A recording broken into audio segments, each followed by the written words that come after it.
Ikiwa leo Machi 8 mwaka 2025 ni kilele cha siku ya wanawake duniani, kitaifa maadhimisho haya yanafanyika jijini Arusha na mkoa wa Ruvuma kimkoa yanafanyika manispaa ya Songea katika uwanja wa CCM Majimaji. Katika kuelekea maadhimisho hayo, zipo taasisi mbalimbali na mashirika yameadhimisha siku hiyo kwa kufanya shughuli mbalimbali za kijamii. Na hapa ni chuo cha maendeleo ya jamii Mlale kilichopo halmashauri ya wilaya ya Songea mkoani Ruvuma. Wamefanya maadhimisho hayo kwa jeshi la polisi kutoa elimu ya ukatili wa kijinsia kwa wanafunzi wa chuo hicho. Pia wanafunzi walishiriki michezo mbalimbali. Mheshimiwa Jacob Agaton ni diwani wa kata ya Kizuka ambaye ni mgeni rasmi wa maadhimisho hayo, amesema wanaume wanatakiwa kuwapongeza wanawake kwa majukumu waliokuwa nayo kwa kuwa mwanamke ndio nguzo wa familia. Kweli kwa majukumu aliyokuwa nayo mama, kwa kweli sisi kama wanaume wajibu wetu tunatakiwa tuwapongeze sana. Kwa kweli wenzetu akina mama wanayo majukumu mazito sana, lakini ndio nguzo za majumba yetu, nguzo za katika familia. Mama akiwa yupo kwenye shughuli zake vizuri, hata shughuli za nyumbani zinakaa vizuri. Akitoa elimu ya ukatili wa kijinsia kwa wanafunzi wa chuo cha maendeleo ya jamii Mlale, mkaguzi msaidizi wa jeshi la polisi Simon Patrick Bitanonga ambaye ni polisi kata wa Kizuka, ambapo ameeleza kuwa ili jamii iweze kupiga hatua kimaendeleo inatakiwa kukomesha vitendo vya ukatili wa kijinsia. Ukatili wa kijinsia umekuwa ni tatizo ndani ya jamii. Pale ambapo inatokea familia na jamii kwa ujumla kuathirika, inaweza kuathirika kwa kiuchumi au kiamani, kwa maana kwamba familia ambayo inatekeleza vitendo vya ukatili wa kijinsia moja kwa moja inakuwa haina amani na wala haina furaha.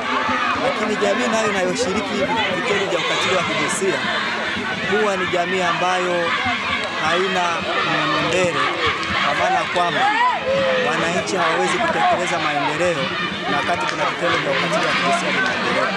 Mathalani vitendo kama vya ukeketaji huwa vinaathiri uchumi, lakini pia vinaathiri mtu moja kwa moja.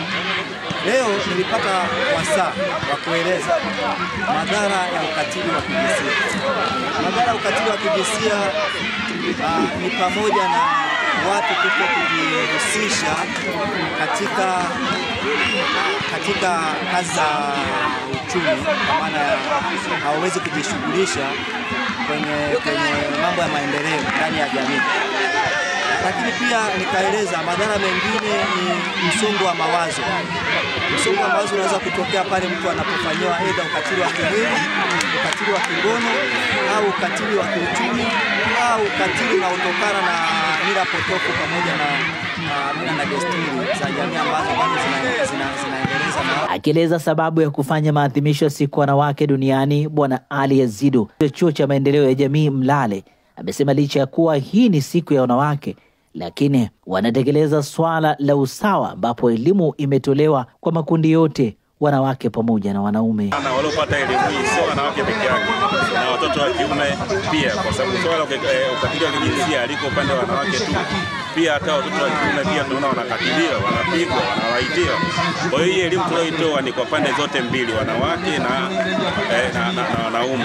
Lakini pia hata mpira tumeweka football upande wa kike, watoto wa kike, lakini pia na watoto wa kiume ili kuleta usawa ambao upo kwenye kauli mbiu swala la haki, usawa na uwezeshaji. Kwa upande wao, wanafunzi wa shule ya sekondari ya Kizuka ambao pia wameshiriki maadhimisho haya na kupata semina ya kuzuia ukatili wa kijinsia wameshukuru kwa kupewa elimu hiyo ambayo inakwenda kuwasaidia kutambua haki zao.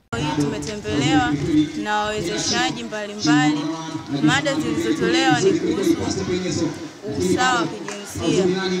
Tumejifunza usawa wa kijinsia, namna gani tunaweza kukabiliana nazo,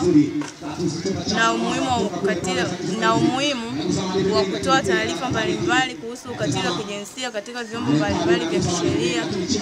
Kutokana na uwepo wao, tunawashukuru sana. Leo wametuelekeza vitu muhimu ambavyo vitakuja kutusaidia katika maisha yetu.